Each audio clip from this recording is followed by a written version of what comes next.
কাঙালে কোনোদিন তরমুজ চিনে, কাঙ্গালে চিনে পান্তা ভাত আর শুটকির ভর্তা। এখন কাঙ্গালের সামনে আপনি যদি বিরিয়ানি এনে দেন, তাহলে কি সে বিরিয়ানির মর্ম বুঝবে? ঠিক তেমনই খারাপ বংশের মেয়ে কোনোদিনও ভালো শ্বশুরবাড়িতে সংসার করতে পারে না।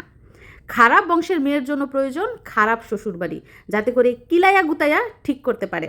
আসসালামু আলাইকুম, আরও একটা নতুন ভিডিওতে আপনাদের স্বাগত। বাবার বাড়িতে বেড়ানো শেষে এখন আমি চলে এসেছি শ্বশুর বাড়িতে।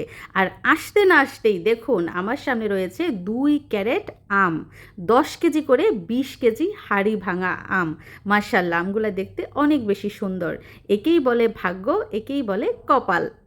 আর আপনাদের দোয়ায় আমার শ্বশুরবাড়িতে আমার কোনো অভাব নাই। খাওয়া পড়া সম্মান মর্যাদা সব কিছুই রয়েছে, আলহামদুলিল্লাহ। আর আল্লাহ তাআলা সম্মানিত ব্যক্তিকেই সম্মান দেন এবং মর্যাদাবান ব্যক্তিকেই মর্যাদা দেন। সম্মান এমন একটা জিনিস যেটা কখনো টাকা দিয়ে কিনা যায় না। সম্মানিত হওয়ার মতো কাজ করলেই সম্মান পাওয়া যায়।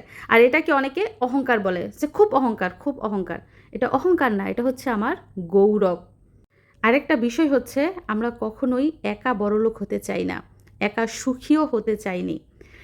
আমার আত্মীয় স্বজন বলেন কিংবা আমার হাজব্যান্ডের আত্মীয় স্বজন, আমরা সবাইকে নিয়েই সুখী হতে চাই এবং সেটাই করেছি। জীবনে অনেক মানুষের উপকার করেছি, আমাদের দ্বারা অনেক মানুষের ভাগ্য পরিবর্তন হয়েছে। আল্লাহ তাআলার অশেষ রহমতে সেই সম্মানটুকু এখনো পর্যন্ত আমাদের সাথে আছে। যারা সম্মান দিতে জানে না, তারা কিন্তু কখনো সম্মান পায়ও না। যাই হোক, অসহায় মা বাবাকে বাড়িতে একা রেখে আমি চলে এসেছি শ্বশুর বাড়িতে সংসার করতে। আমার সংসার আছে, বাচ্চা কাচ্চা আছে, স্বামী আছে, শাশুড়ি আছে, তাদের প্রতিও তো আমার দায়িত্ব আছে। আমার বোনকে বাড়ির কাছে বিয়ে দিয়েছি, তারও শাশুড়ি আছে, তারও সংসার আছে। তো সে মাঝে মধ্যেই বাড়িতে যায়, গিয়ে মা বাবাকে দেখাশোনা করে, আপদ বিপদ হলে দেখে, আবার তার শ্বশুর বাড়িতে ফিরে যায়। তো আমার মা বাবা তাদের একমাত্র ছেলেকে অল্প বয়সে বিয়ে করিয়েছে তাদের সঙ্গ দেওয়ার মতো মানুষ থাকার জন্য।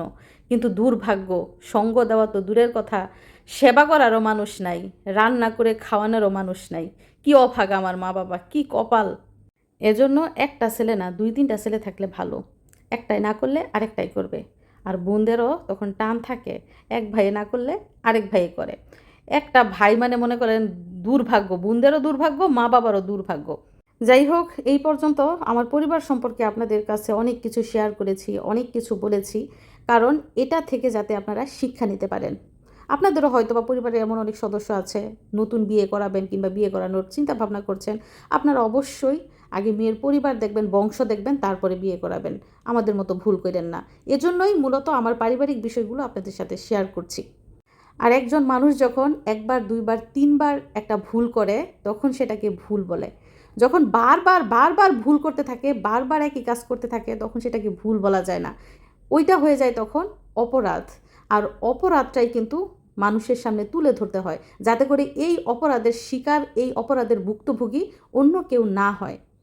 আমাদের সমাজে এমন অনেক বউ দেখবেন, যারা জামাইকে উস্কানি দিয়া, জামাইকে উলাইয়া দিয়া নিজে চুপ করে বসে থাকে, ফেরেস্তা সাজে। ওদিক দিয়ে জামাই উৎপাত করে, বউ সুন্দর করে ঘরে বসে থাকে।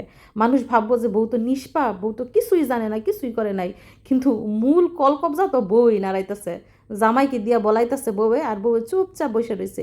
এসব বউকে বলে মিনমিনা শয়তান, যারা সামনে এসে কথা বলতে পারে না, পিছনে থেকে জামাইকে দিয়া কলকবজা নড়ায়। এগুলাই হচ্ছে বড় ক্রিমিনাল। যাই হোক, অনেকক্ষণ ধরে আম নিয়ে ছেলে মেয়ের সাথে দুষ্টামি করছিলাম। ছেলেকে জিজ্ঞেস করছিলাম, বলো তো বাবা, আমগুলার নাম কেন হাড়ি ভাঙা হয়েছে? আমগুলার নাম তো কলস ভাঙাও হতে পারতো, পাতিলা ভাঙাও হতে পারতো, হাড়ি ভাঙা কেন? মিশারি বলতাছে আমগুলা নাকি খুব মজবুত, এটা দিয়ে নাকি হাড়ি ভাঙা যাবে, এজন্য নাম রাখা হয়েছে হাড়ি ভাঙা। তো আপনারাই বলেন তো, আমের নাম কেন হাড়ি ভাঙা? আর এই পাশ দিয়ে আমার মেয়ে তো খুব খুশি আমগুলো দেখে, সে নিজের হাতে ক্যারেট থেকে আমগুলো বের করে বলে রেখেছে। চলেন আমরা কাটি, বিসমিল্লাহ বলে। বিসমিল্লাহির রহমানির রহিম। কে খাবে আগে, মিশারি না মিশরাত? তোমার যেহেতু ফেভারিট ফল সেহেতু তুমি আনছো। মাশাআল্লাহ, আমার ছেলে কি বুদ্ধি দেখছেন নি, আমাকে বলছে খাওয়ার জন্য। এই যে কালার দেখাও, কালার দিয়ে একদম ক্ষীর। মাশাআল্লাহ, আমার আর কিচ্ছু লাগবে না, আমার মেয়ে খাইতেছে। নাও বাবা, এটা তুমি খাও, দেখো কেমন মিষ্টি। কোনো